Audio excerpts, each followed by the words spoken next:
এটা হচ্ছে স্বরাষ্ট্রমন্ত্রীর বাড়ি। স্বরাষ্ট্রমন্ত্রীর বাড়ি আগুনে পড়ছে, আপনারা দেখতে পাচ্ছেন। স্বরাষ্ট্রমন্ত্রীর বাসা এখন আগুনে পড়ছে। এটা ধানমন্ডিতে।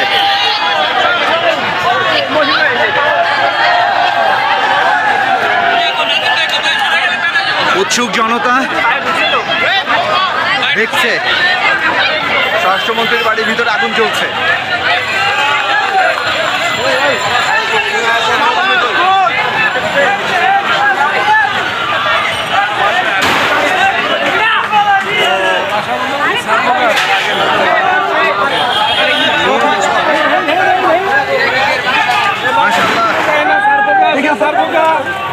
আপনারা দেখছেন এটা স্বরাষ্ট্রমন্ত্রীর বাড়ি।